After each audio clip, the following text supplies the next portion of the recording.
I mentioned earlier, if you guys are here for a second go around, thank you for joining us again. And we're really here to serve you guys. We're gonna dish out a lot of information. We wanna be able to answer any and all questions that we can. It's gonna be a lot easier for us to answer questions that pertain to PE and this professional development. If you have more general questions covering, other aspects of teaching and what things are gonna look like, I'll do my best to answer them. But if we can't, we do have something that's called a digital parking lot, and we will make sure that that question gets to the right person that can hopefully provide you with an answer. So let's get started. First couple slides, ladies and gentlemen, we do have some housekeeping to go over. I know that you guys have been in other PDs, so you've probably seen this message before, but needless to say, we're going to begin with our message from Mr. Lukey.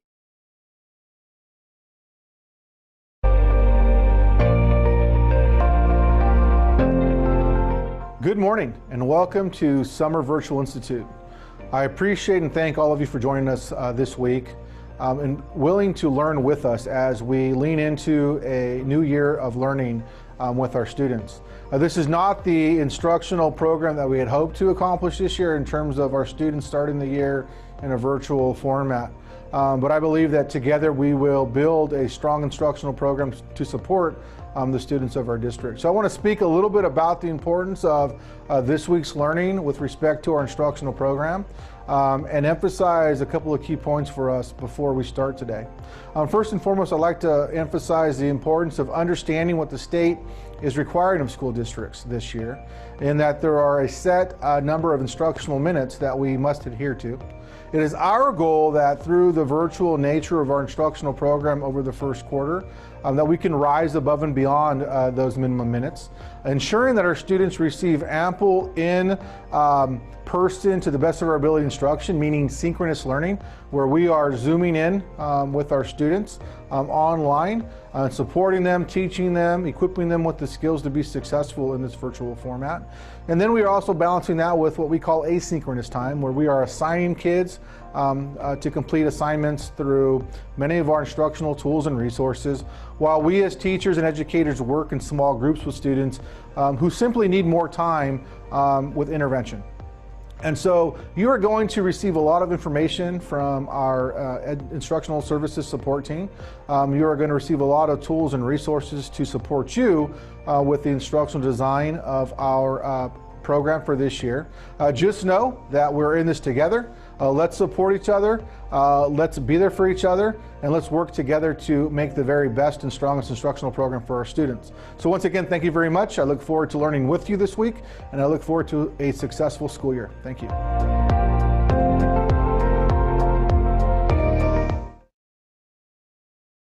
All right, guys, moving on with our little housekeeping here. Again, I welcome you guys for joining us today. We're glad that you're here. Like Mr. Lukey said, we're going to be doing a lot of learning together as we go through this, not only today, but just throughout the beginning of the school year, because it's really just a new and different world for us. Before we begin, I want to recognize the team that helped put this all together. So just in order here with our contributors, we had a lot of help from Chris Figures coming from Chipman Junior High. Joining us today, Coach Freeling, the captain in all this from Washington. Our liaison between the district and the team was Montrell Henry.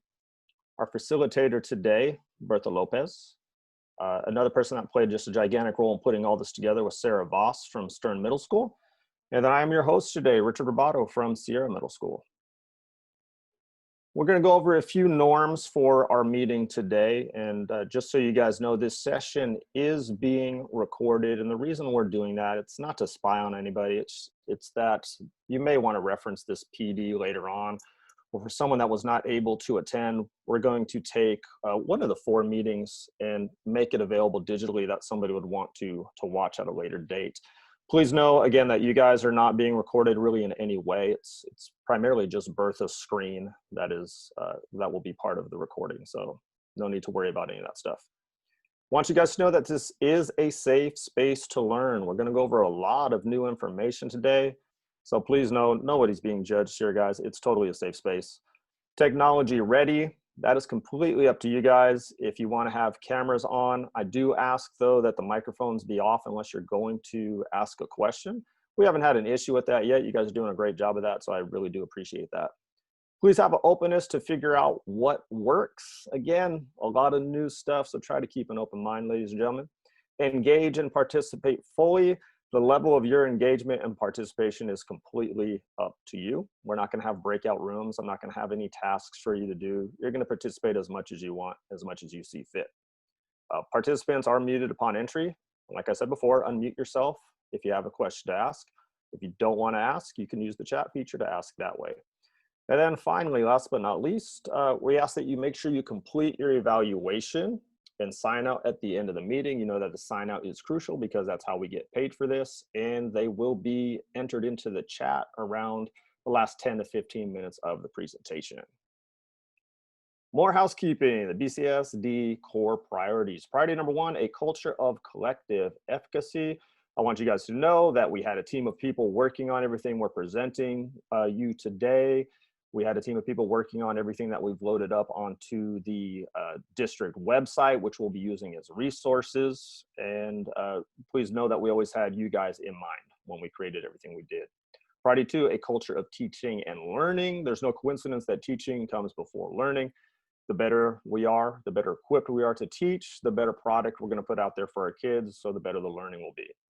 Priority number 3, a culture of student-centered schools. I mean, that's why we're here. We're here to get better so we can better serve our kids. But I do want you guys to know that in everything we created, everything we did this summer, we always had you guys. We had the teacher in mind. We knew that this was going to be new for everybody. You know, levels of comfortability were going to be in different places. So we always had you guys in mind with everything that we did. And then finally, priority number 4, a culture of access and inclusion to ensure a multi-tiered system of support for all learners. With that being said, it's going to be a lot different than we went on the spring shutdown, the spring quarantine. That was kind of dipping our toes into the pool of digital learning. Version 2.0 is going to be way better.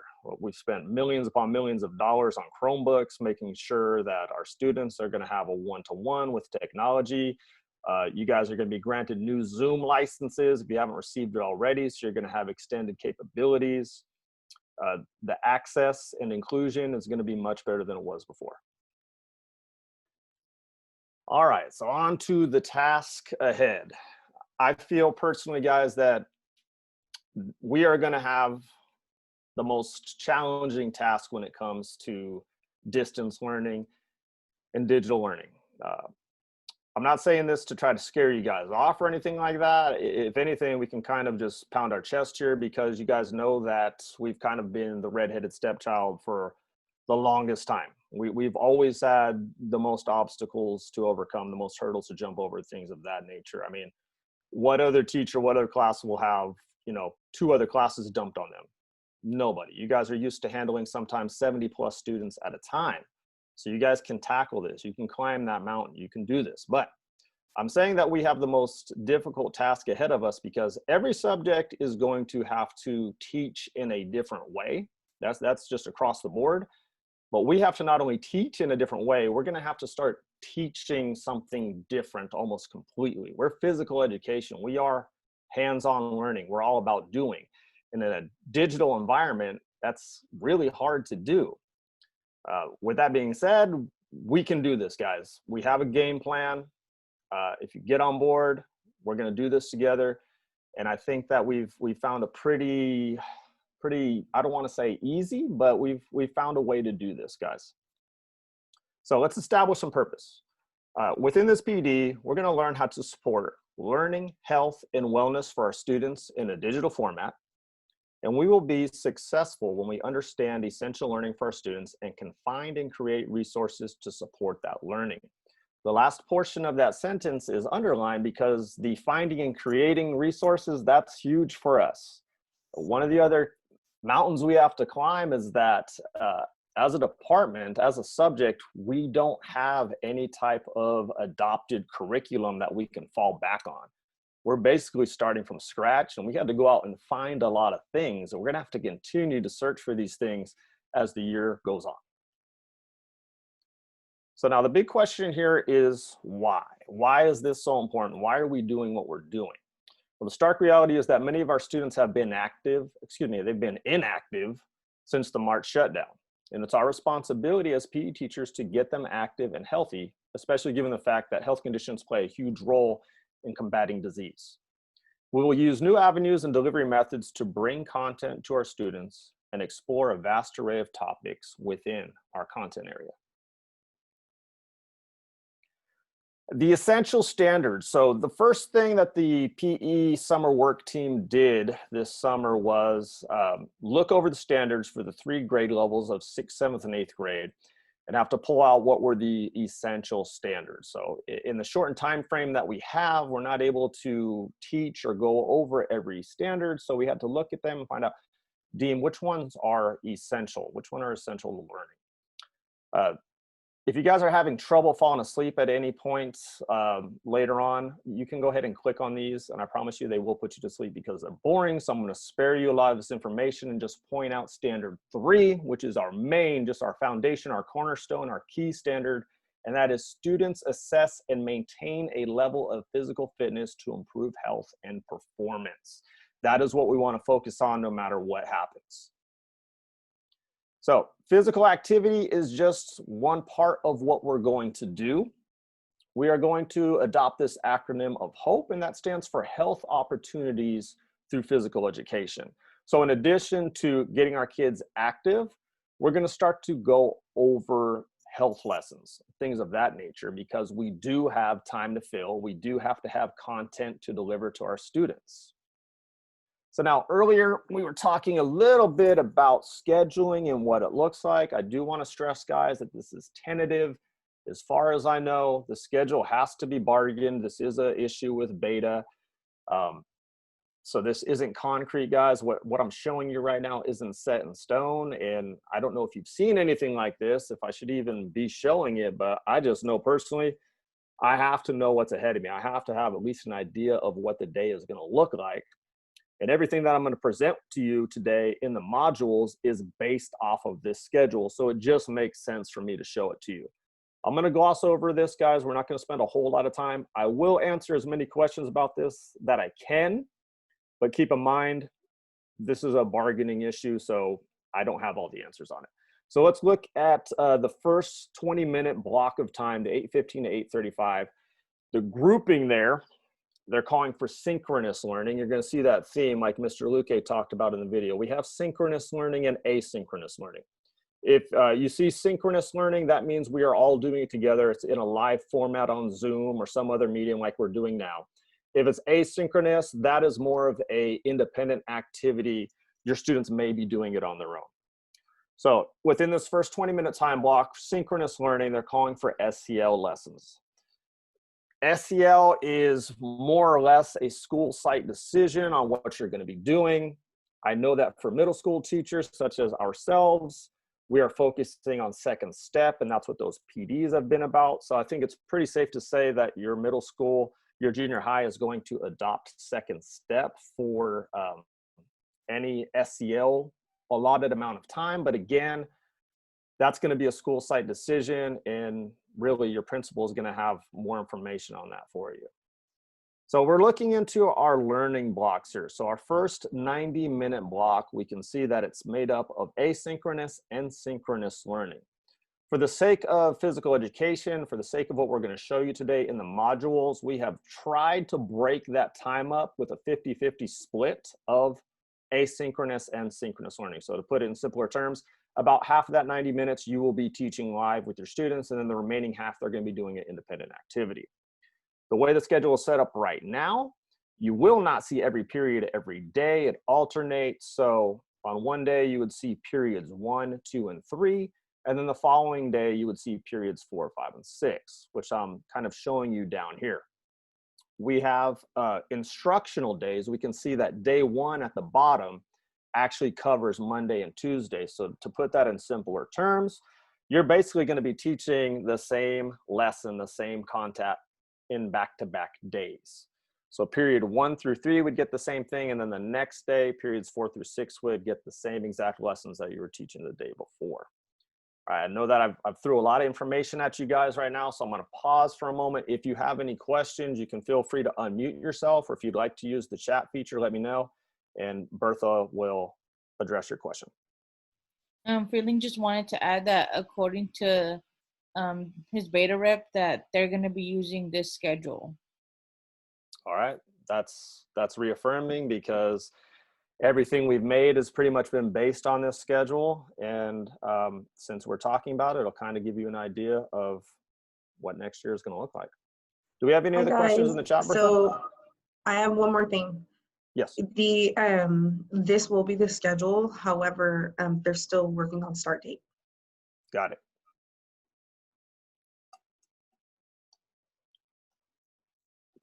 And I'm sorry, Bertha, do we have anything in the chat? By the way, hi. Hi. We're good. We're good, Bertha? Yeah. All right. So this is what our schedule looks like, ladies and gentlemen. Now we need to come up with a game plan. So let's have a look at our game plan. How are we going to fill the day? What will our content be? Well, just like with the key standard 3, priority number 1 is fitness. We will always have a fitness component to our daily activities. So students will perform and log daily workouts. Portion 2, which will be split up or alternating between 2 and 3, we're going to utilize a resource called Achieve 3000. This is something that the district has been using for a while.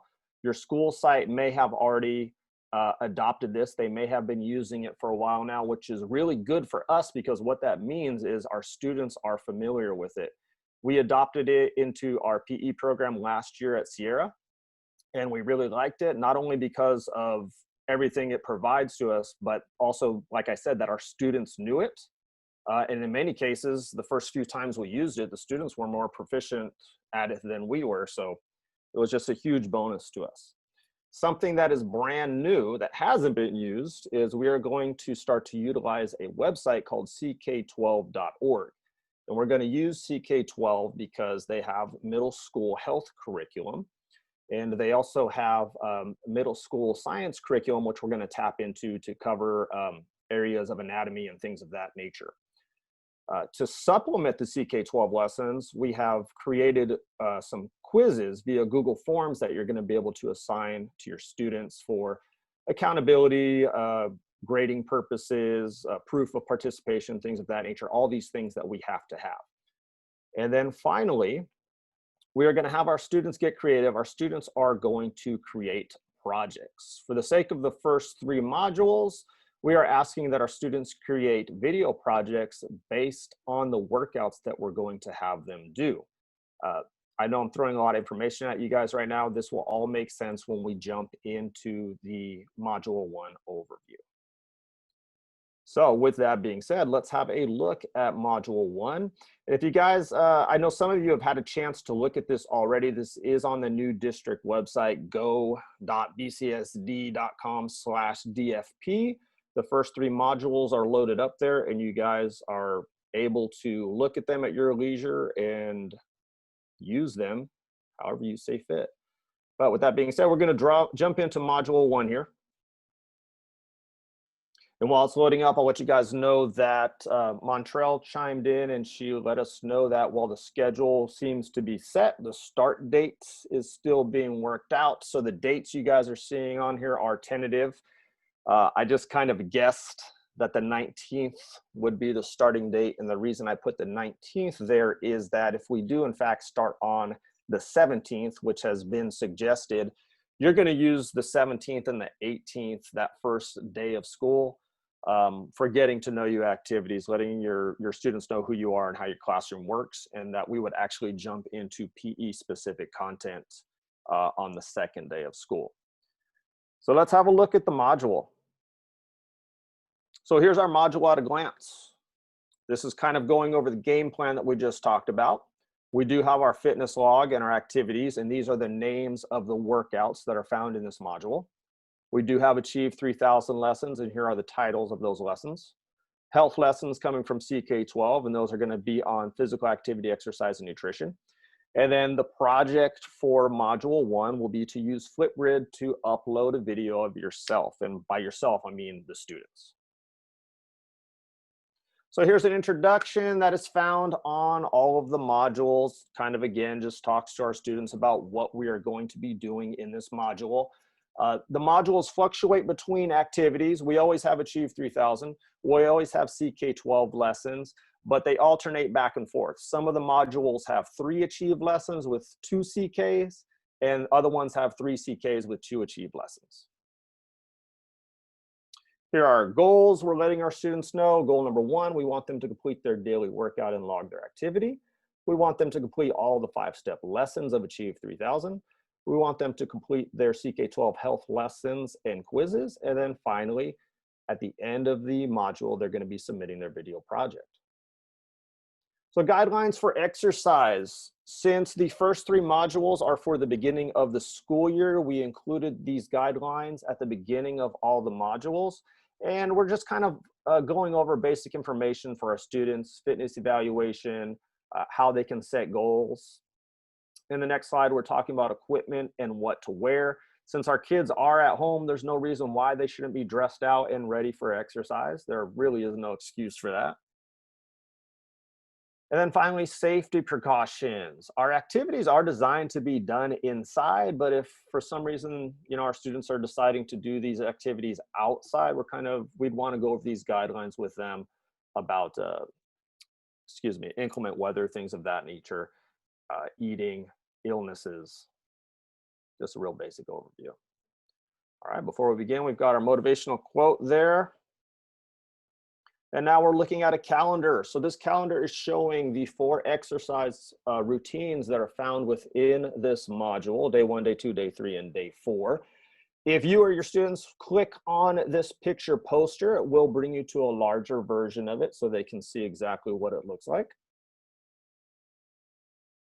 And now we are looking at our day 1 activities. And before we go fully into this, I want you to remind you, that this is day 1, but you will actually be teaching this for 2 days.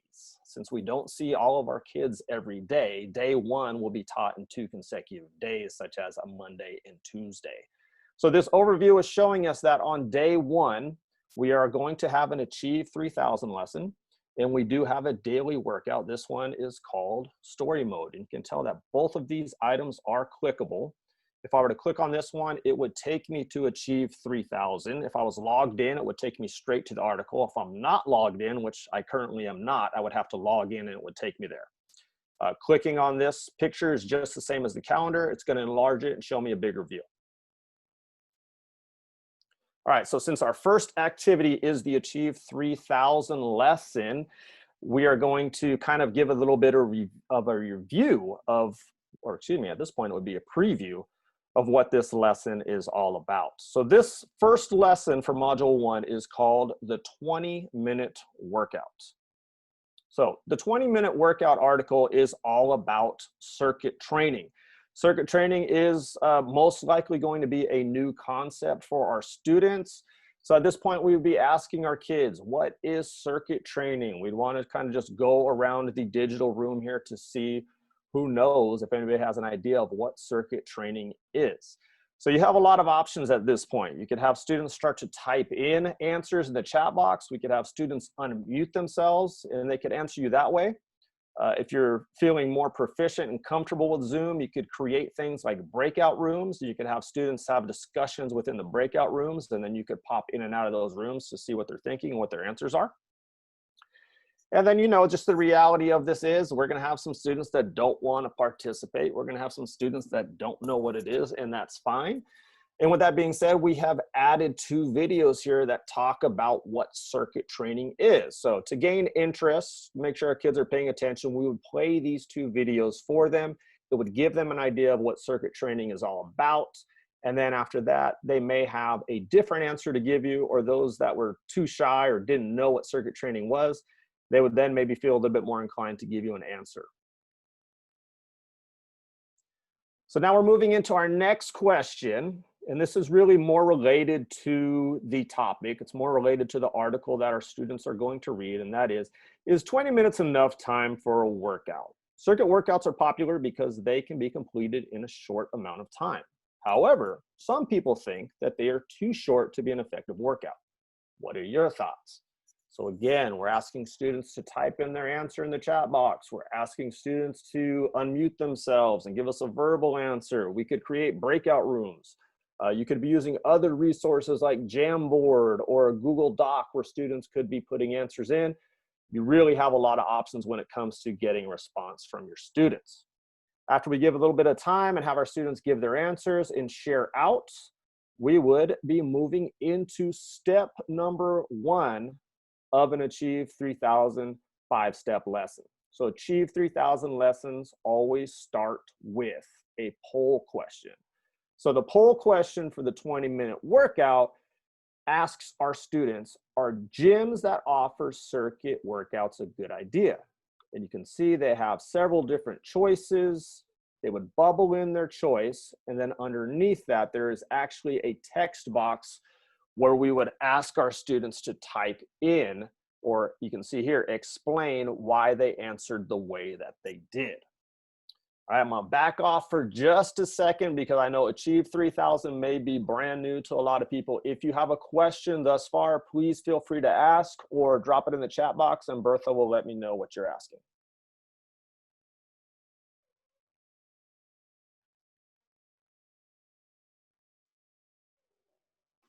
We're good. We're good. All right, guys.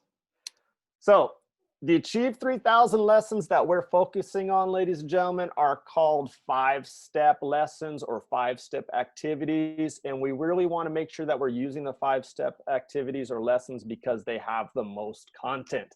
Achieve will just have some straight up articles where all you're doing is reading it, and that's fine.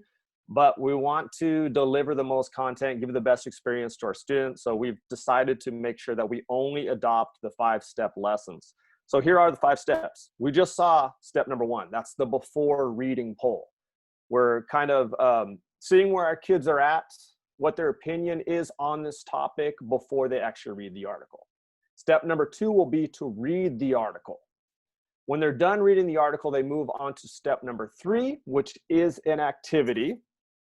Step number 4, there's the after reading poll. So they're given that same poll as step number 1, but we're trying to see if their opinion has changed now after reading the article. And then finally, step number 5, there is a thought question. So it is another activity for the student to do based on the reading. So at this point, we have a lot of options. You can see that we've put a 45-minute timer here. Now, if you so choose, this could become a part of the asynchronous learning model. So we could basically let our kids know, here's the Achieve workout.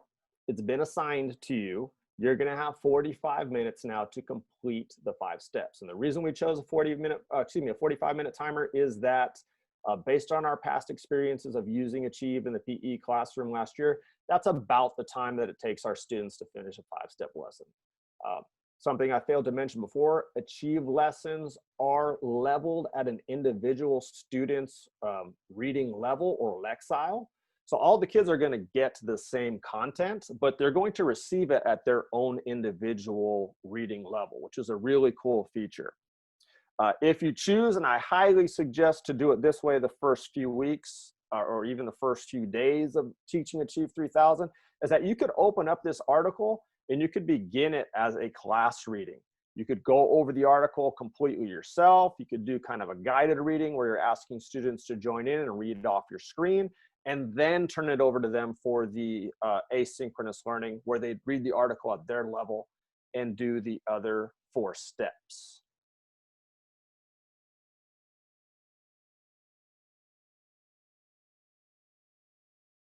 Right now, guys, you're just seeing what would happen if you click on that box. Like I said before, if you are already logged in to Achieve 3000, it would take you straight to the article, but I am not logged in.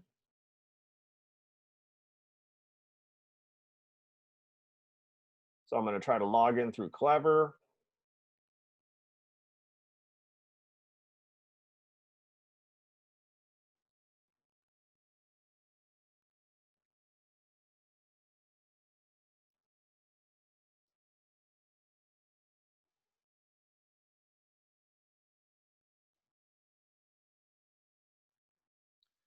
failure, ladies and gentlemen. I'll show you a different way to get in a little bit.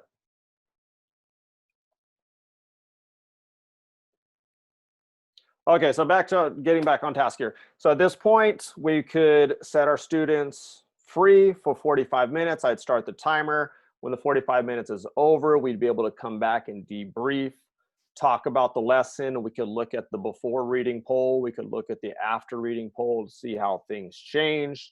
And all the while, ladies and gentlemen, you do have access to see how your students are performing on this article, because you can see their answers for the activity and the thought question, which is really great, not only for accountability, but that's something that you could put into your grade book as well.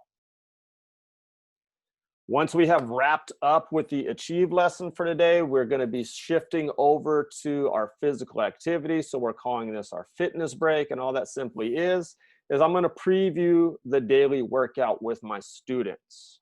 So these workout videos will be made available for our students, because in most cases, this is an activity that they will be doing asynchronously. They're going to be doing it on their own, which is why we put it down there at the bottom. Make sure you're watching this in full screen mode. It would be easier for our students to follow along the bigger it is. So today's workout is called Story Mode.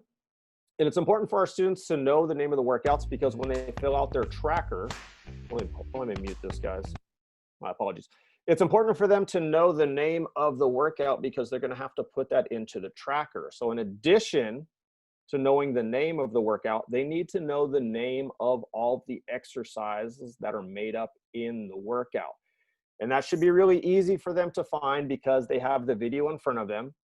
They can make it much bigger in full screen mode. And whenever the exercise is performed, it's shown in the video as well. So you have the exercise being performed, and you have the name of the exercise as well. Every exercise follows different ability levels. So we have level 1, which means you're going to complete 3 sets. Level 2 is 5 sets, and level 3 is 7 sets.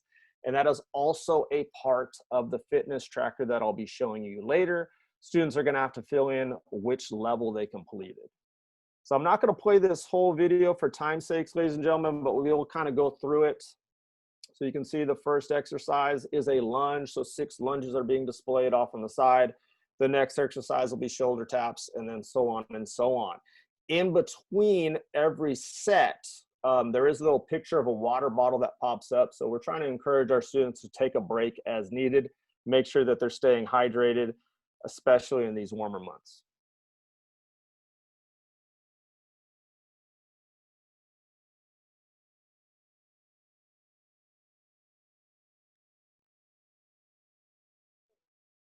Within module number 1, for our students' sakes and for you guys, there is a second video, and this video just is kind of an overview on how to use the 2 different fitness trackers that we can provide to our students.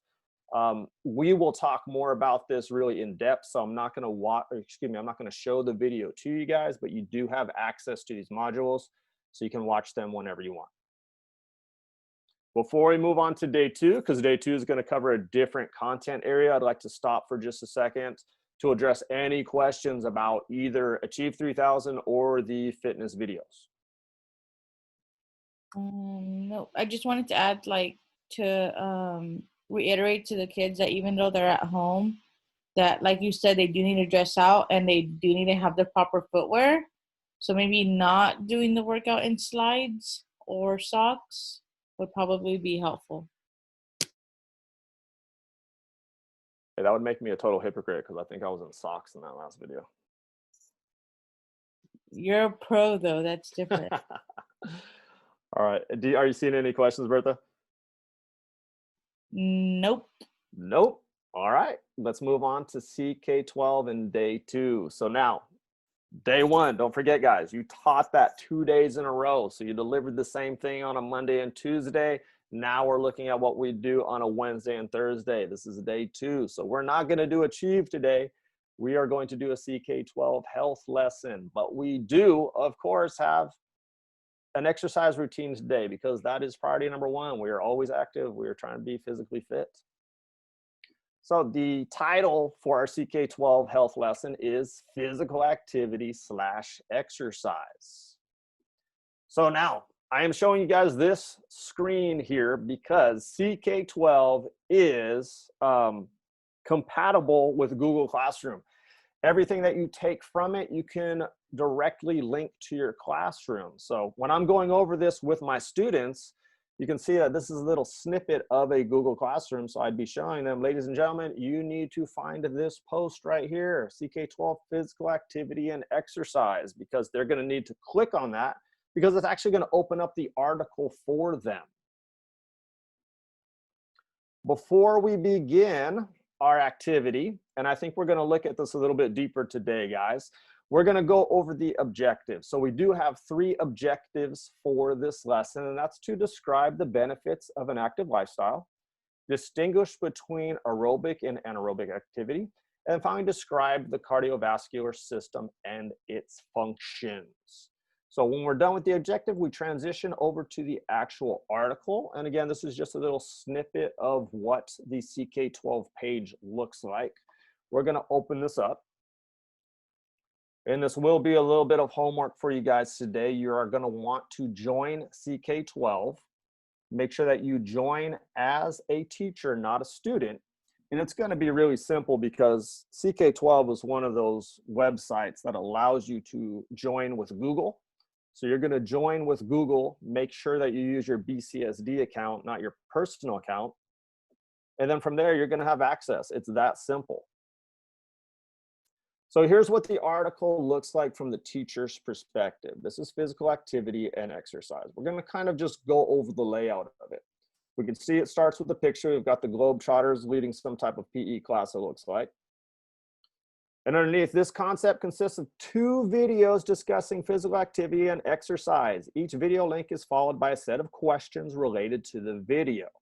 Read the questions prior to watching the video. Think about the questions as you watch the video and/or answers the question after watching the video. So, just like that told us, we have 2 different videos in this activity here. And underneath those videos, we do have a set of questions. So what I'm going to do as a teacher is I'm not going to jump right into those videos. I want to do an overview of the questions first because we should be able to find the answers to these questions when we watch the video. So we have these 6 questions here. And now what's really cool about CK12 is that your students, they have these little tools off to the side. They have a highlighting tool that they can highlight text on. And then what I really like is they have this note-taking tool. So again, it's going to kind of turn into a highlighter. But once I highlight, the little text box is going to come up and I'm able to type in here. And the reason I like this is that when your students are watching the videos, they can come in and highlight a part of the question, and then they'd be able to type the answer in here and save it. So whenever they click off to the side on one of these little note boxes, that note's going to pop up and it's going to have their answer there, or whatever notes they felt like taking on the questions. So there were our, what did we have? 6 questions, and here is our exercise number 1 video. Happy. In addition to lowering our risks for serious health problems, it also helps us feel more relaxed, sleep better, and helps our brain work better too. Different types of... So at that point, we'd be able to stop the video. I do apologize for the beginning portion of it being muted, but we had a few answers there. What are the benefits of physical activity was mentioned right at the beginning. At that point, we'd ask from some of our students to share out and to encourage them to use the notes sections because they will be quizzed on this a little bit later on.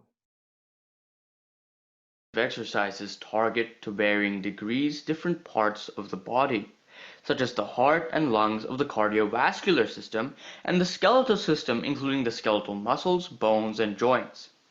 What comes to your mind when you think of exercise? Most people think of running, biking, swimming. These are all activities that fall under the category of aerobic exercise. It works to increase our endurance by making the heart muscles stronger and the heart and the lungs work together better. Say Will is running along the beach. All right, I'll stop it there, guys, because I'm sure you get the gist of it. You understand how that works. When the first exercise video has been shown, we'll debrief about it, make sure that we have these answers, and then we're able to move on to the second video, which covers the cardiovascular system. And again, all videos do have questions underneath them. So before we watch the video, we'd want to review these 7 questions now with our students and then show them the video.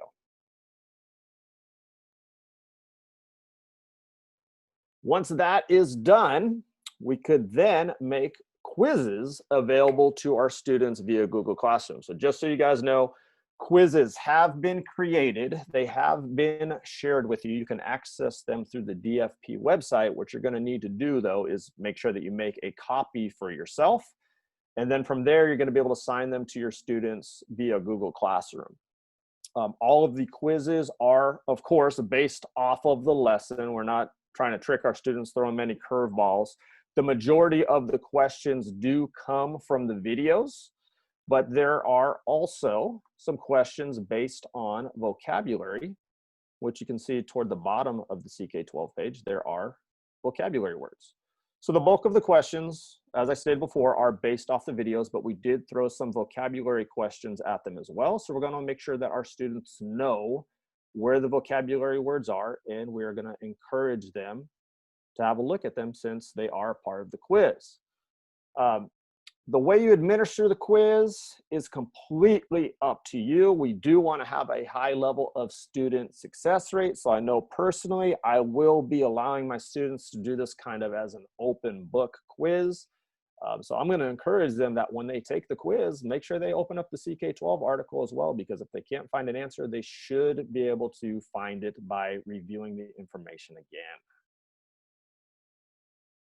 All right, before we look at our second fitness video here on the fitness break, do we have any questions about CK12? Or if you want me to go back over it and you want to kind of dive into the nuts and bolts of it, we can do that. Just let me know.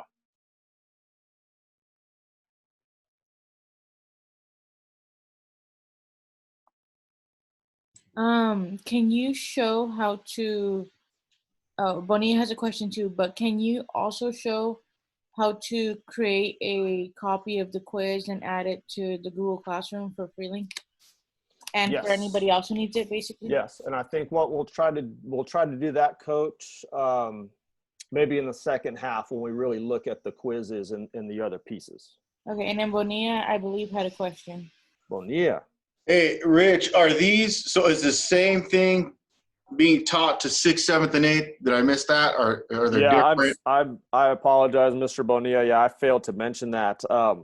Given the time constraint and the capabilities of the team, yes, this is universal. This is the same content across 6th, 7th, and 8th grade. Perfect. Good question. And then just Tanya wanted to know if it was the portion 45 minutes as well. I just let her know that what you're going over right now is what we would be doing the first 45 minutes of the 90-minute block. That's exactly right. Yeah. So we figured pretty much, Tanya, this is roughly going to take about 45 minutes, especially given the quiz. And if you wanted to review the quiz afterwards, this could easily take 45 minutes, we feel. Since you guys are seeing my screen right now, I just want you to know the CK12 it's a pretty cool resource, and they have a lot of content here. You can see through the subjects. You can just type things in. When you find something that you like, it is as simple as going over here to where it says assign to class. And you see you can drop it in directly to your Google Classroom. It wants to connect to your classroom. Yep, we're going to give them the privilege to do that, the rights to do that. Make sure I click my school account, not my personal account. And then from there, every Google Classroom that I've created will be available to me. And all I have to do is pick the class or the classes that I want to assign it to. And then I just go to assign to the classroom, and it'll be in there. It has great connectivity to Google, and it's really easy to use.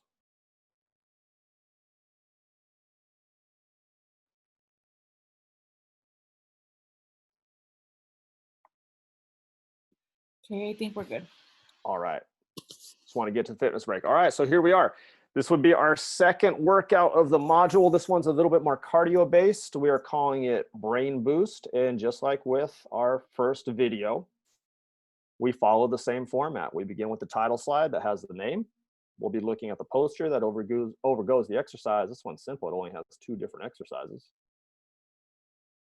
And just like with the first video, you have a demonstration with the name of the exercise and the recommended number of reps.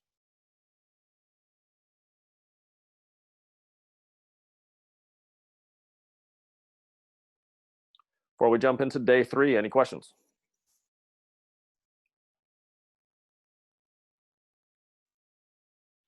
Nope. I'm going to go ahead and do it now, Richie, instead of waiting. But so this is their synchronous day. We're going to be teaching these things. The asynchronous day, they're going to be on their own, or are we assigning them something different? Okay, is this Mr. Haywood? Yes. Okay, sorry. When I go full screen, I lose the capability of seeing you guys. So, Mr. Haywood, I apologize if I wasn't clear. We don't really have synchronous and asynchronous days. Every day is split into a synchronous and asynchronous portion. So, Well, maybe what I'm thinking. Well, so day 1 is first, second, and third period. yes, So the next day, first, second, and third period is not with us. So that is correct. So they're on their own that day. Are we assigning them something different? You would, but I am of the belief that during those days they are not responsible for our content area. Okay. Yeah. If that makes sense. Yes. Yeah. So now, Mr. Haywood, if we are throwing something at us where they come back and say, "Oh no, we do want to make the kids responsible for every content area every day," I think the simplest way for us to tackle that is we'll start to post up more workouts. Okay. So this way we're assuring that they're doing a workout every day. Yeah. And that's a simple fix, but as it stands right now, I believe that they are essentially only receiving PE every other day. Okay. Yes, and the reason, so if you were to assign anything else, it would be the equivalent of homework. Because that next day, they're still responsible. You don't have them for an hour, you have them for an hour and a half. So with the block schedule, you have block 1, you have 3 classes on one day and then 3 classes on the next day. But that next day where your kids don't have you, they still are taking 3 classes. Mm-hmm.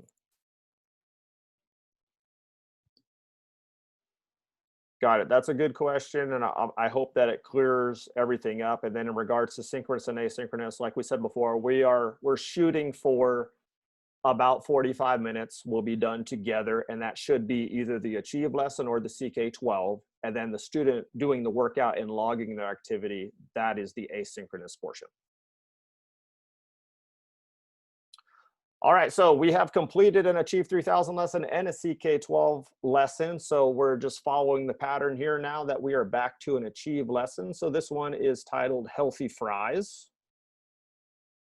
And we're kicking things off with this question. We're asking our kids, can fast food be healthy? So just like before, we're going to incorporate whatever resources we can, chat box, having the students talk live, Google Docs, Jamboard, whatever you see fit. We're having our students provide us with some type of answer, and then we have a video that is kind of a preview to this article. If you don't remember, these years back, Burger King tried to come out with a healthier fry, so this video talks about it. And we're going into our next question. What are you willing to pay for? Burger King's healthy fries cost more than regular fries. Do you think that it's fair for them to charge more for something that is supposed to be healthier? So again, we're trying to draw some answers out of our kids, trying to get some participation on the topic of the article they're going to read. Here is step number 1, the poll question for healthy fries. Burger King is selling a new kind of French fry. They are healthier than regular fries, but they cost more. What do you think? It's worth paying more for healthy food. You either agree or you disagree. And then there'd be a box below where they would explain why they voted the way they did. We're reviewing the 5 steps here: the reading poll, the article, the activity, the after reading poll, and the thought question. And then just like with our first day of content, we have a link to the article. We have our 45-minute timer. And however you want to deliver this lesson is up to you, but we're following the same format of the 5-step lesson. We added a little something to this. Ultimately, the Satis fries were a failure. So this video talks about how they didn't work and how Burger King decided to pull them from the market. Going on to our fitness break. And today's workout is called push, squat, repeat. So we're focusing a little bit more on strength training. I'm going to pause for a moment to try to address any questions that you guys might have about Achieve 3000 or this lesson in particular. Just let me know.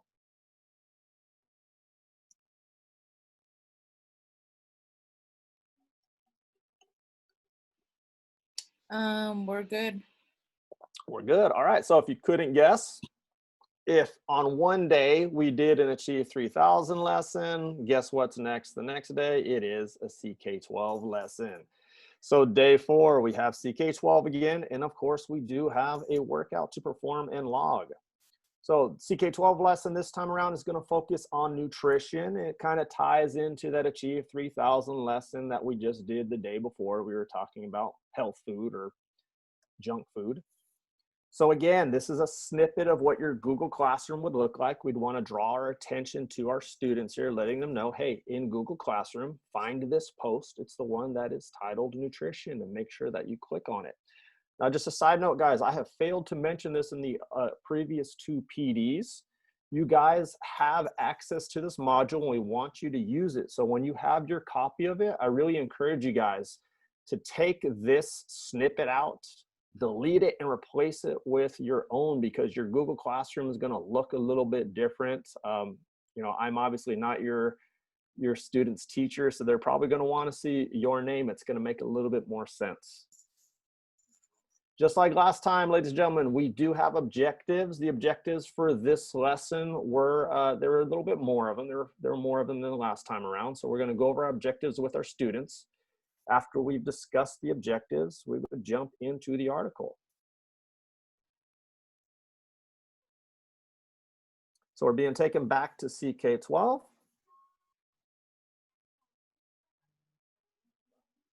And this time it is all about nutrition.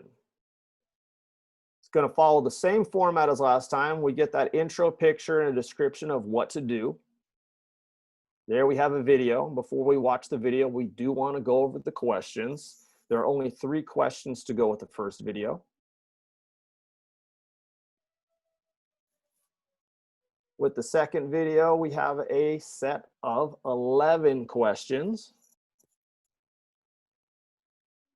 You can see we have a third video this time around with 8 questions. Fourth video talking about the digestive system. And then finally, our vocabulary words that go along with this lesson. So we can kind of get an idea just based on the amount of videos that this particular lesson is probably going to take a little bit more time than the last one. And that's fine, because at the end of the day, we do have a 90-minute block. And just like with the previous lesson, there is a quiz that corresponds with the nutrition lesson. And we would let our students know that once we have reviewed and gone over and debriefed on this lesson, that the quiz would be made available for them in Google Classroom. And just a tip here that I think that most of us are going to implore is that you would make the quiz available to your students after reading the article, because you don't want to put that out there first thing in the morning, because some of them may jump on, take the quiz too quickly, and then try to blow off the lesson or blow off your class. And you know, we definitely don't want that. Fitness break for day 4 is called the final countdown. It is more cardio based, and it's very similar to brain boost. It's just a little bit more difficult. So we're closing out this module, and just let me remind you guys, although it only covered 4 days, it's really covering 8 instructional days, because you don't see your students every single day. So we're just asking our kids, did you remember to complete all of your workouts and fill out your physical fitness log? Did you finish all 5 steps of both of the Achieve articles? Did you complete both of the health lessons with their quizzes? And then finally, did you remember to finish and submit your video project? So I want to talk about the video project a little bit. What we are asking our students to do, and again, you can change this as much as you want, but what we're asking our students to do is to record themselves doing at least 1 exercise from the 4 exercises taken out of this module. They would then put them all together to essentially make their own fitness video. And they're going to utilize Flipgrid to record and submit these videos to you. And the reason we chose Flipgrid, in addition to it being a pretty cool resource, is that a lot of your kids are already familiar with Flipgrid because they've used them for other classes. But here we go. So here are the 4 workouts of this module. So I'm going to ask my students to record themselves doing one exercise from each of the workouts. And I'd have to make sure that they don't repeat things, because some of these exercises are done multiple times. But to perform one exercise from each workout, thus creating their own workout video for the module, and they would then submit that to me for grading and for the purposes of proof and accountability. So you guys, we went over the first module really, really quickly. We kind of just blew through it. Modules 2 and 3 are very, very, very similar. We've just changed the CK activities and the achieve articles, and of course the workouts. But the format and the way you use it are pretty much identical. So I want to pause for a second, guys. It was just a lot of information. I want to be able to address any questions you have about how the modules are made up, how to navigate through them. Any questions you have about the module, please let me know.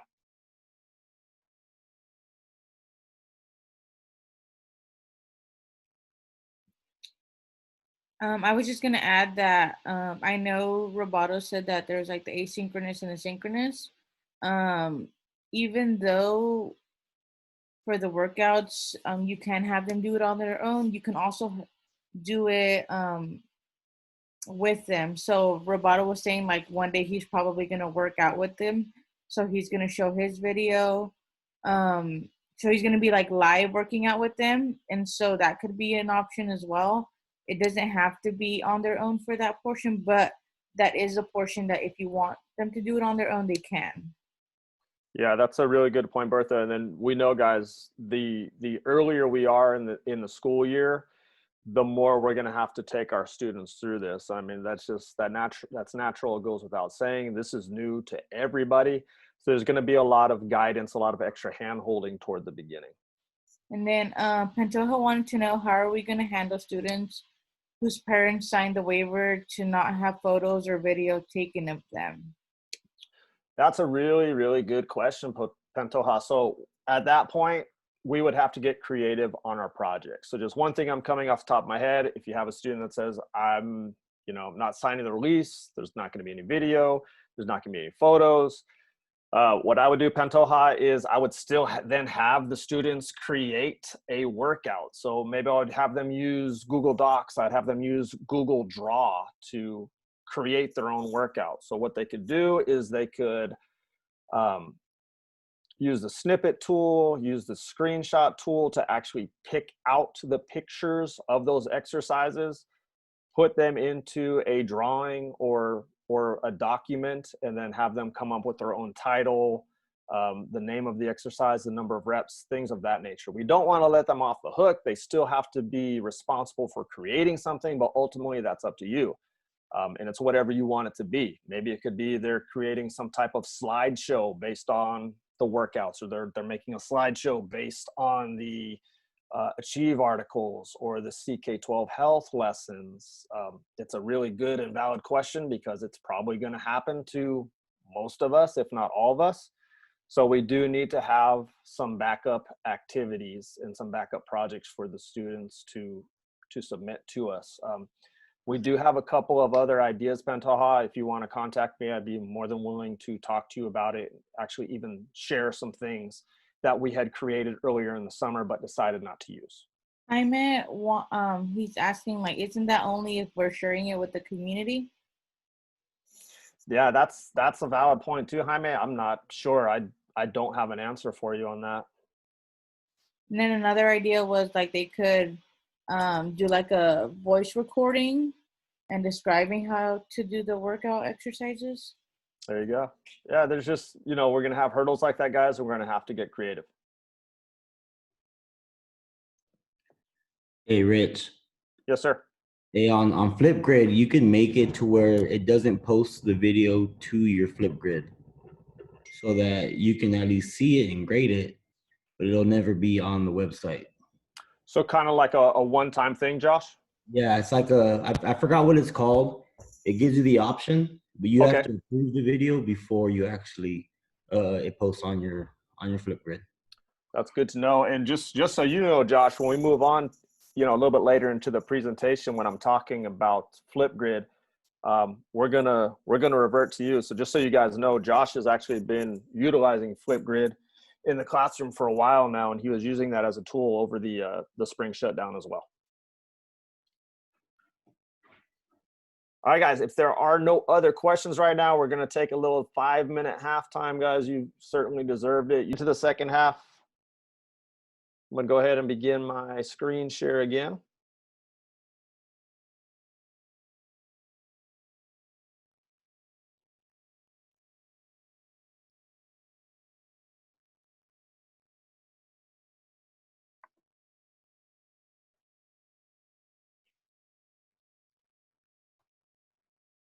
All right, guys, so we went through a whole module at like breakneck speed. So we called our halftime there. We're coming out of the locker room and it is time to huddle up. So in the huddle, ladies and gentlemen, we are going to try to take a little bit of a closer look at every one of the components. As I stated before, guys, this is an ancient laptop that I'm working with here. So please, as I try to open up these links, bear with me. It is going to be slow.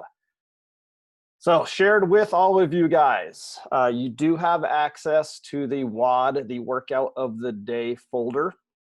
We have separated the workouts into different modules. We only have 3 modules completed thus far. We are working on module number 4 for you right now. But with that being said, all of the workouts can still be found here. If you open up one of the folders, you will see all of the workouts that are found within a module. And I did my best, at least for the first 3, that you not only have the workout videos, but you have those little posters that go along with them there. So you see, here's the actual video, and then here's the poster that goes along with it. So you can feel free to actually link these workout videos directly to your Google Classroom. That's what I was doing over the quarantine, and that's what I'm going to continue to do when we go back to school here. Because I'm just trying to limit excuses. I want these videos to be as accessible as possible. These students need to know where they are and they need to have access to them. One thing that I will note is that these are actual copies of the videos. They're not on YouTube. They haven't been published there, so they're not links. They are the actual video.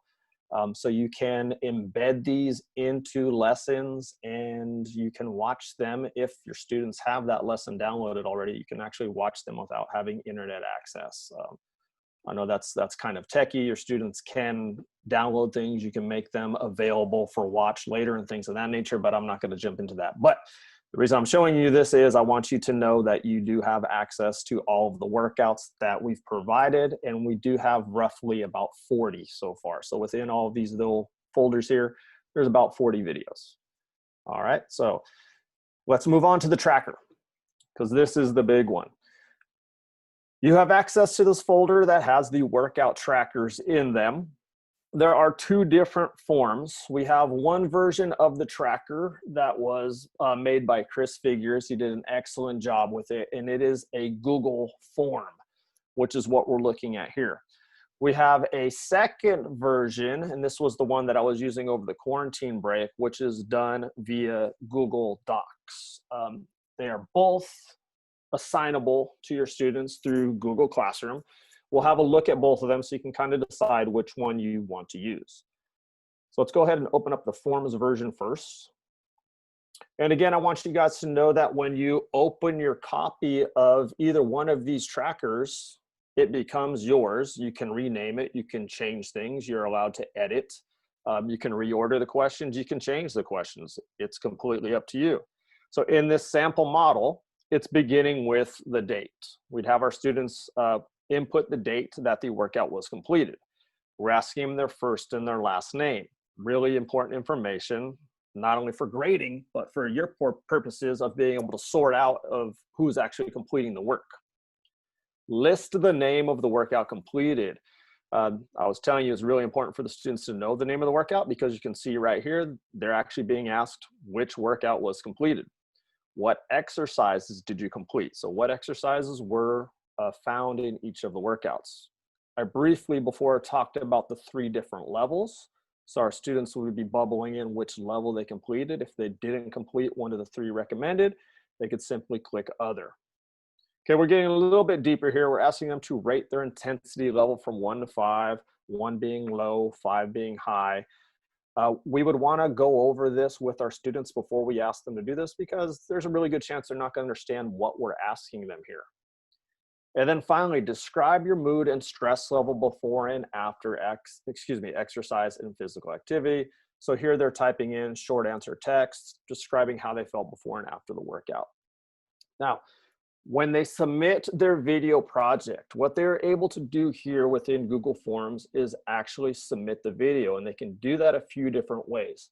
If they're using Flipgrid, which again, most of them are familiar with, and we recommend that they use Flipgrid, when they've completed that project on Flipgrid, it'll allow them to generate a link. They can then share that link directly into this form. So when you're looking at the results of the form, you could then click on the link and it'll take you to the video. If they're using some type of other video format, as long as that format allows them to create a link, they're able to drop that link in here. So again, whether it's Flipgrid or something else, as long as they have a link, they can drop that into this form and you're going to be able to see it from here. One really, really cool thing about Google Forms is that the responses can be viewed via a spreadsheet. So all I did as the teacher here is I clicked on responses. Here were the questions. I clicked to the side of it, responses.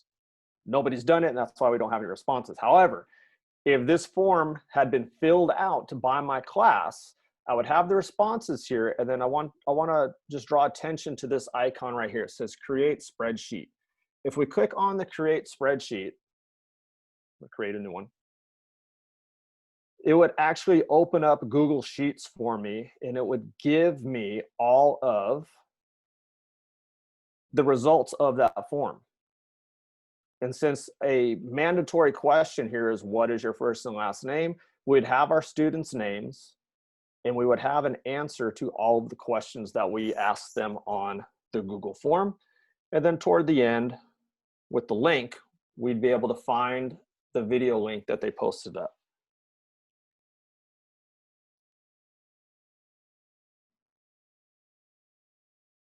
So by utilizing this version of the tracker, the Google Forms, we're using a familiar format because most of our kids have used Google Forms before, especially when it comes to taking quizzes, and that's kind of what this is set up like. But it gives us a resource as a teacher to look at that spreadsheet for results. And we want to look at the results for really 2 purposes. Number 1, the accountability to make sure that our kids are doing this. And then 2, if this is something that you're going to incorporate into your grading, there's your proof. You're able to look at the answers. So before I move on to the second available workout tracker, let me answer any questions you guys may have about the Google Form version.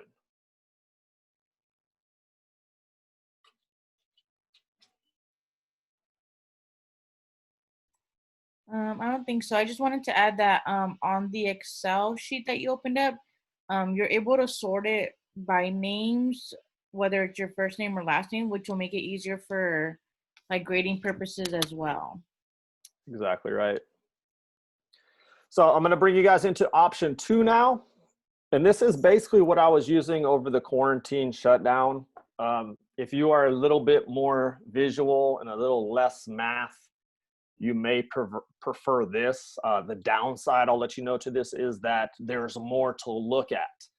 If you're using this version, the Google form, and the spreadsheet, all of your information is bam, right there. It's a little bit easier to sift through. If you're using this version, you're actually going to get one of these back for every single student that you have in your class. But I want to show you how this one works. So with this one, our student is actually doing a little bit more typing. So here we're asking them, what was the name of the day 1 workout? They would type that here. It was story mode. That's why we see story mode. And then in the columns, we're asking them to type in the names of the exercises that were in story mode, the number of reps they completed, and the number of sets that they completed. And then we're just following the same format. Day 2, they're doing the same thing. Day 3, same thing. And then day 4, same thing. I need to know the name of the workout, the exercises in it, the number of reps, and the number of sets.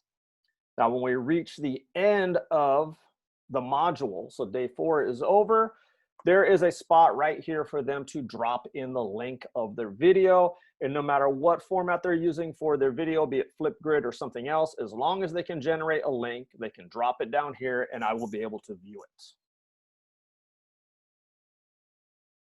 So we wanted to give you guys options on, you know, how to track these workouts and our kids' options of how they wanted to track it. So do you guys have any questions about the Google Doc version of our workout tracker?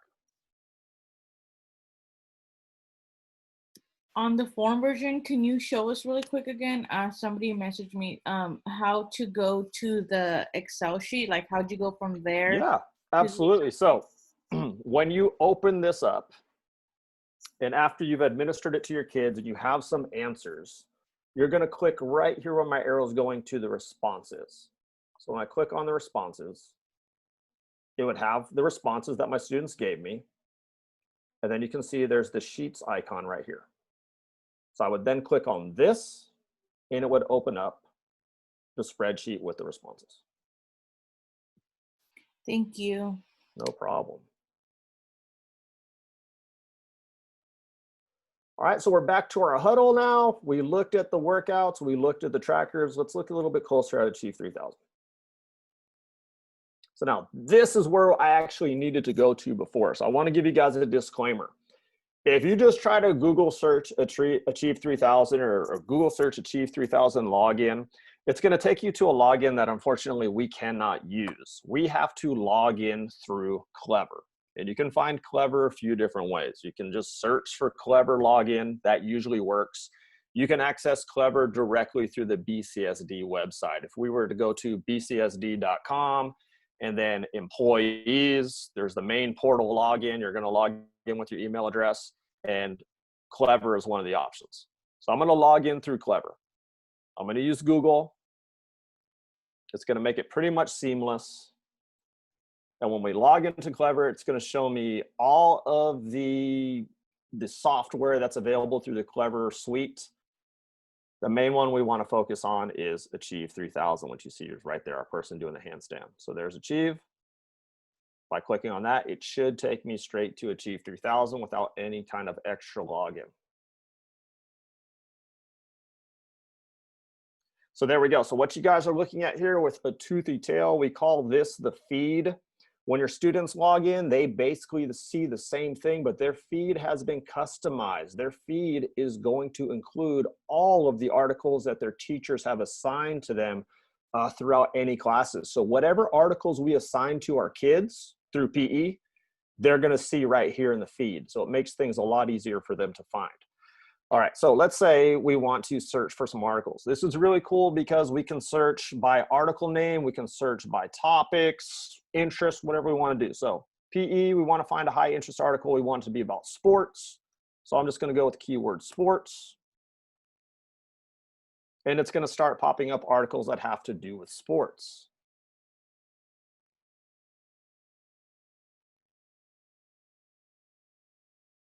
So there are a bevy of articles available to us here, guys. And what I want to note here is that some articles are different than others. We can see here, this one's called an article plus discussion. There's not as much there. However, here we have a 5-step lesson, and that's what we've incorporated into our module, those 5-step lessons. So when we're looking for content, it's really in our best interest to always try to find and use the 5-step lessons. It's not mandatory. Last year, we did find some articles that were simply that, just articles. But in order to fill out the class period, we had to add some extra things to them. But for the sake of this being new to all of us, guys, we're going to want to try to focus on these 5-step lessons. So this one looks pretty good, LeBron's winning ways. I can click on this, and it's going to take me to the article. Just like we were looking at in the module overview, we're going to see that this starts off with a poll question. Here is the text box I was telling you guys about before. So our students are not only going to make a selection, they're going to need to type in why they made that selection as well down here. Step number 2 is the article. And as I mentioned before, these articles are based on our students' individual reading levels. There's a little preview of the vocabulary.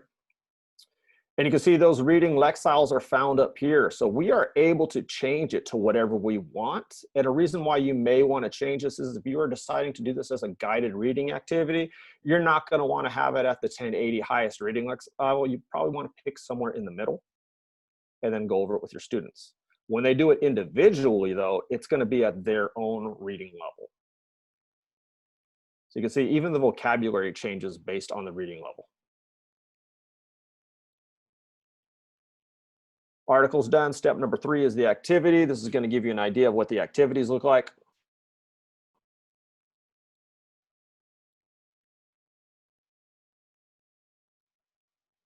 So see, this one's as simply as reading this and selecting the correct answer, correct letter.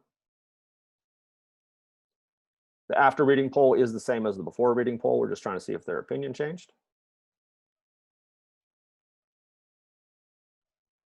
And then it rounds out with the thought question.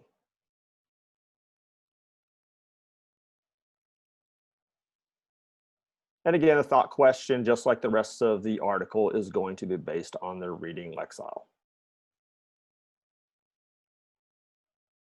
So there is a lot here, guys. We really like Achieve 3000 because there are some really high interest, great articles found in here. It's a good resource for our kids. And as stated before, in a lot of cases, they are familiar with this already, so they know how to use it.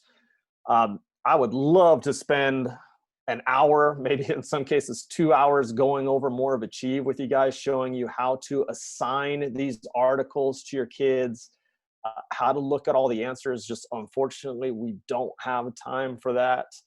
I think it's something that we almost need another PD on. However, if you access the district website, the go.bcsd/DFP, which we will look at, there are some how-tos and some tutorials on Achieve 3000. So I really encourage you guys to check them out.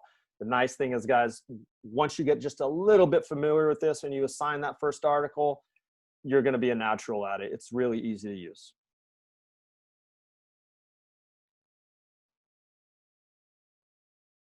All right, before we look at CK12, do you guys have any questions about Achieve 3000?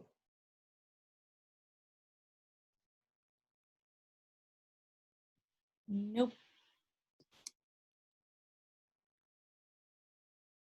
All right, let's have a little bit of a closer look at CK12. So the good thing is we got to look at this a little bit earlier when we went over the module view.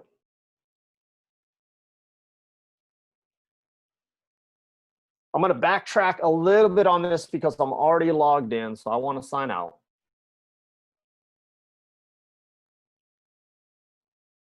One thing that I will note is that through Clever, we already have a license agreement with Achieve 3000 and some of the other resources. However, CK12 is brand new. The district hasn't adopted it. They've given it the thumbs up. It's okay.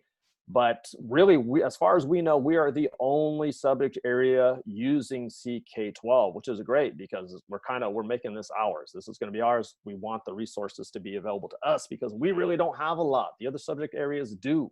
So we want this to be ours. So when you guys log into CK12, and I implore you to do that as soon as you can, you are going to want to join.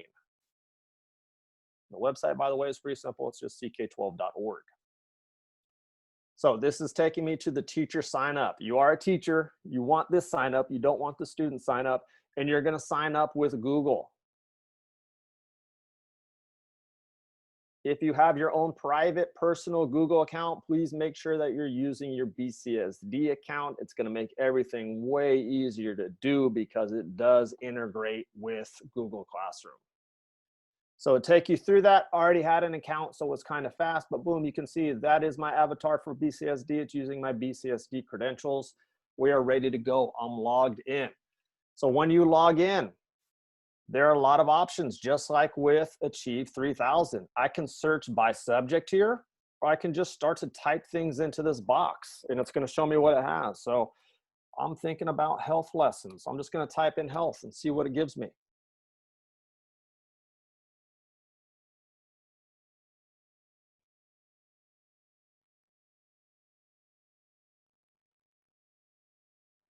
All right, so this is everything about health that CK12 has to offer me. CK12 is really cool because it has some digital actual collection of articles that they make these digital books. So that's what we're seeing up here. There is actually a teen health literacy curriculum. That's what we're seeing at the top. And then anything underneath it is basically just individual articles that can be used. So for the sake of this, and what I want you guys to do is make sure that you add the health book, the teen literacy health book, to your library. So I've just clicked on this, teen health literacy. There's also something they're calling the health course, Skills for Healthy Me. It's a good resource, not as good as this one. So I do recommend adding both of them, but this is the one that we're focusing on for the first 3 modules.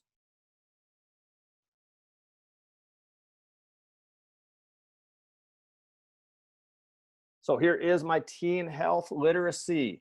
When you open this up as a teacher, you're going to see you have all these options here off the left side.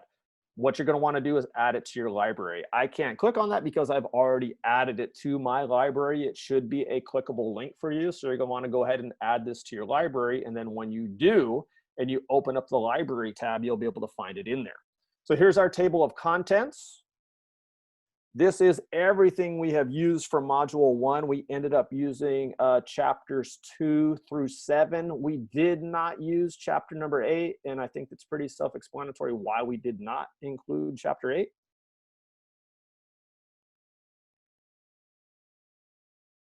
And when we click on one of our chapters, it's broken down. It starts with the objectives. The objectives that you guys saw in the module, they came straight from here.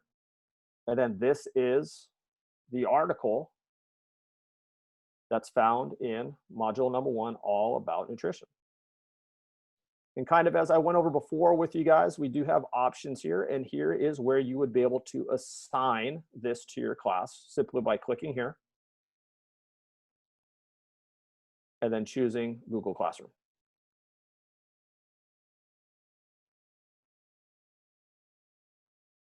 And I know you guys have seen this, but I'm just trying to be as thorough as possible. Once you have linked to your Google Classroom, you're able to pick the class that you want to assign it to. Optional to assign a due date, and then you'd simply click Assign to Classroom, and then the next time you go to your Google Classroom, you'd find it in there.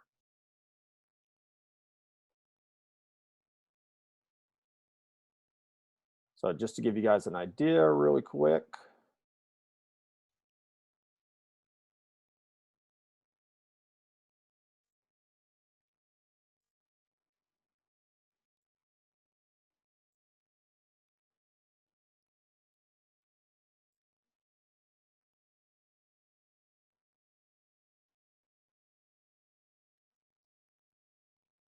Here's a sample Google Classroom that's been shared with all of you guys, and you can see there's a CK12 health lesson that I assigned. So as a student, we would just navigate over to it.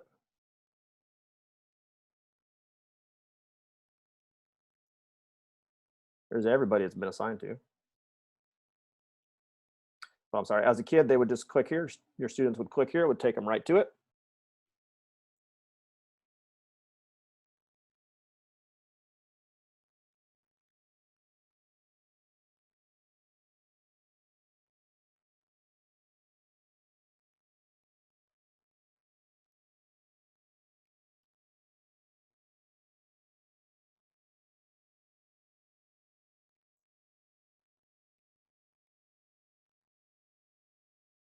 And your kid's device is going to move much faster than this because we've spent millions of dollars on Chromebooks. They're not going to be using 11-year-old stuff. And there's the article on heart. And that's what it would look like to your kids. One thing that I should note is that your kids will have to sign up through CK12, but it's super easy. They just use their Google account like they do with everything else, and it's seamless. It doesn't ask them any extra questions or for them to input any kind of information. Super easy for them to use. Any questions about using CK12? Please let me know.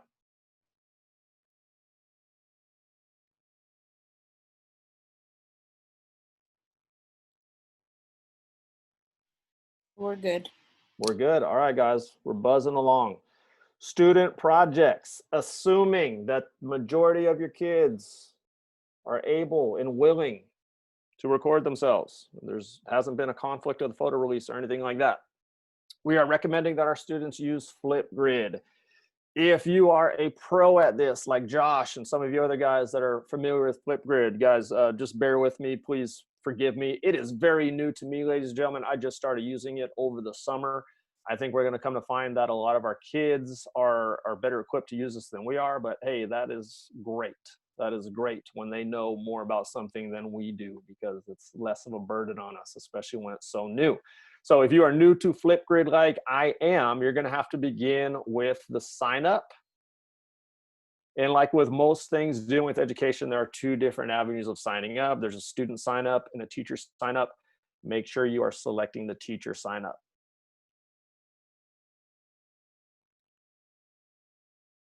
So since I already have an account, it's not allowing me to take you guys through the whole sign up process, but it is very easy because like with CK12, you can sign up using your Google credentials. Makes it pretty seamless, very fast. And what's cool about this is that you can actually connect it to Google Classroom as well. So what I've done in anticipation of the year is I have actually set up grids, and that's what Flipgrid calls your classes. They don't call them classes, they call them grids. So I have set up grids for my 6 periods of the upcoming 2021 school year. Just for the sake of the presentation and my own learning, I did have a sample class set up here just called Phys Ed. And it allowed me to play around with posting videos and posting assignments to our students. So I'm just going to go through this briefly with you guys. So just one sample that I did here. This is a fake assignment where I was asking my students to make a workout video. And in this video, I'm asking them to record themselves performing 10 jumping jacks and 10 squats. This little GIF that you're seeing here is a resource that's available to you when you post something to Flipgrid. It gives you all kinds of cool little tools that you can add to your posts. One of them is being to use Giphy to add animated GIFs. So I put this out there for one of my fake students who happened to be my nephew. He's an incoming 7th grader. So I put this out, he joined the grid and he did the assignment for me. So what's really cool about this is he made this video and I am the only one that's able to see it. It doesn't go out to the rest of the class. And then within this, I'm able to give comments. I can leave a vibe. I believe I could give him a video response to this if I wanted to. I'm inputting scores here.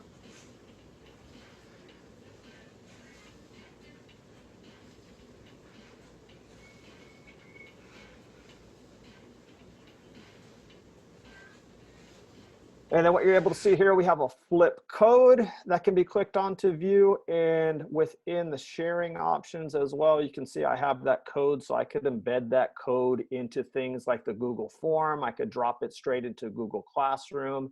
As long as we have this code, I'm able to share this video. So same thing with your students. When your students have this code, they're able to copy it and share it with you in different avenues in case you want to view this without going in through Flipgrid. So again, guys, I want you to know that we're going to try to utilize Flipgrid as much as possible, but I am a complete novice at this. So I'm just kind of learning as I go with this as well. I would happily defer to Josh or anyone else that's a little bit more experienced with Flipgrid at this point if you guys wanted to add anything in, or even maybe just share some of your experiences with Flipgrid.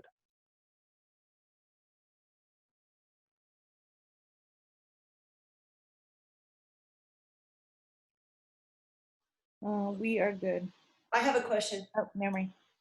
I'm not very good at Flipgrid either, but my daughter is extremely like shy and she does not like Flipgrid because she doesn't want the other students seeing her. So, and you mentioned there's a feature where only the teacher can see it.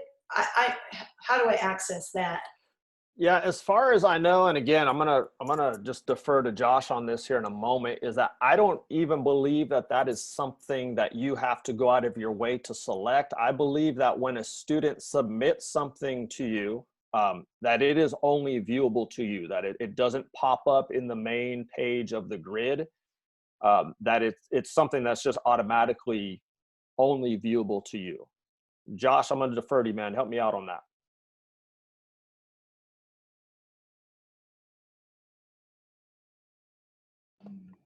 Let me grab my, yeah, let me share my screen real quick so I can show you.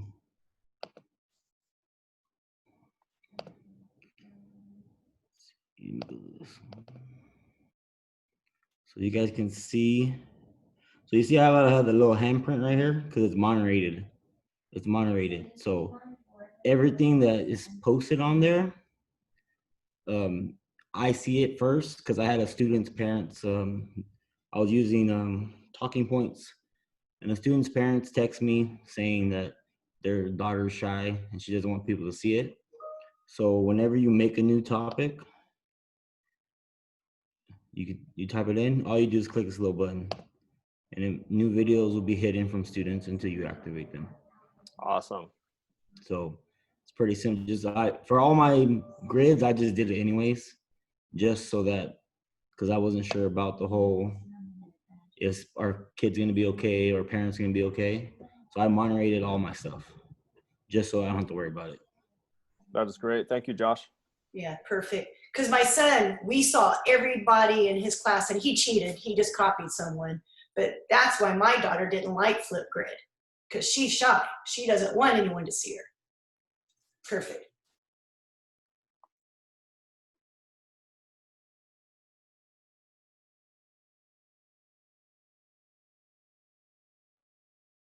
All right, guys. So briefly, we talked about the DFP website. I know that a lot of you guys are familiar with this. You had a chance to see it. If you took the early tech sessions, you got to explore this a little bit before we even had a PE PD. So if we go to this site, which is just go.bcsd, you can see right here /DFP, you're taken to the EdTech Center. So within the EdTech Center, there are a lot of tutorials on things. You can see we have Zoom, SEL, family communication. You will find in here some tutorials on Achieve 3000, I believe.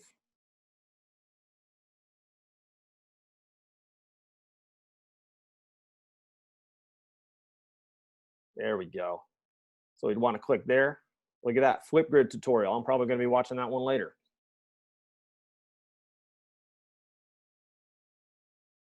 But I want to show you guys where you can find the PE resources. So we're going to want to go to grade level lessons. And as we talked about before with Mr. Bonilla, it doesn't matter if you click 6th, 7th, or 8th grade. The content is the same across the board as long as you are going to PE.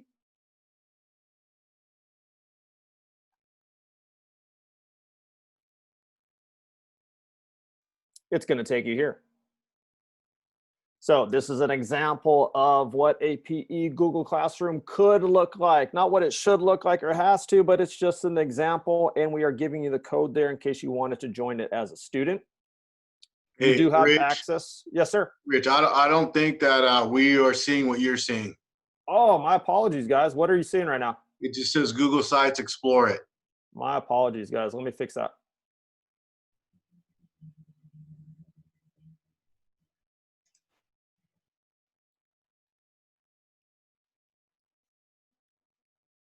Let's try this again.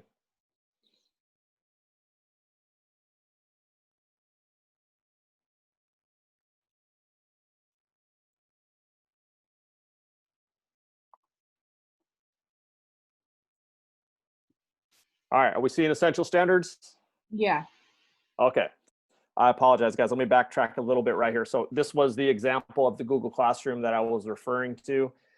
There is the class code in case you wanted to join it as a student. But moving on, here are the essential standards we talked about. You will have access to these standards simply by clicking it. It will make a copy or open the Google Doc for you.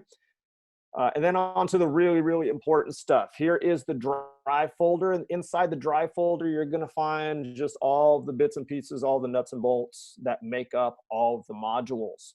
The modules have been broken down day by day for you, showing you what will be covered in a given day. So here's a link, direct link to the Achieve 3000 lesson for that day.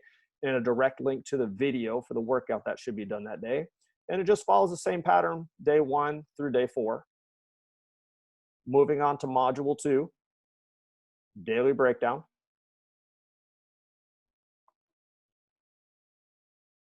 You can see that in modules 2 and 3, it actually gets extended out to a day 5.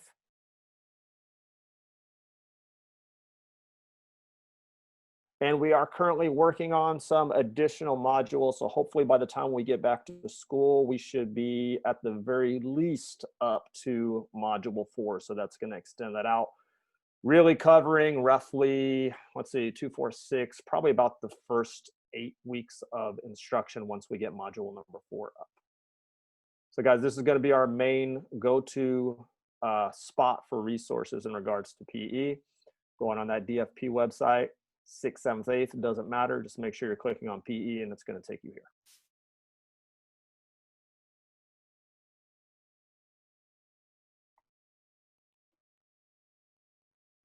A couple of additional resources, guys. If you make a copy of this presentation, all of our workouts came from this wonderful website right here, Derby. It is just a great tool. There are so many different types of workouts on there. The majority of them that require no equipment, which is what we are looking for. So I encourage you guys, if you want to start making your own videos to post up for the kids, by all means, please do that. I know we're going to reach a point in time, believe it or not, where you're going to get tired of seeing my ugly face do all those workouts. So I encourage you guys to switch it up a little bit. Direct access to CK12, direct access to Flipgrid can be done by clicking on either one of those links. Some additional resources I added for you guys. If you're getting familiar with Google Classroom, this is a really short but thorough YouTube video on setting up a Google Classroom. And then this is actually a district resource. The district made something on Flipgrid training. This is a Google Slides presentation that is all about using and setting up Flipgrid. All right, guys, so we are reaching the end. I want to be able to answer any final questions that you may have before we call it quits for today. Bertha will put in links for both the eval and the sign out. I know you guys are familiar with doing the eval, but just make sure you're paying close attention. You're going to be given options on the date and time. Just try to make sure that you are picking today's date and the start time for this session, which was at 10 o'clock. And then one final thing, we ask that you guys, when you fill out the eval, please be as honest as possible. We do still have one more PD. We look at your comments and the results. It helps shape future PDs. If you have any concerns about the PD, please let us know, because if we just click on one of the numbers, give a number value, it kind of paints half the picture. We need to know, okay, maybe you weren't pleased with the content or you weren't pleased with the pace, but we need to know, was it too fast? Was it too slow? Was there not enough information? Was there too much information? Be as honest as possible, guys. It is completely anonymous, and nothing you say or do is going to hurt my feelings. I've been teaching middle school for 15 years now. So with that being said, guys, thank you for participating. Thank you for being here. Thank you for becoming a better teacher. We got a lot of work ahead of us, but we're going to do this together. So if you do not have any questions, Bertha will drop the link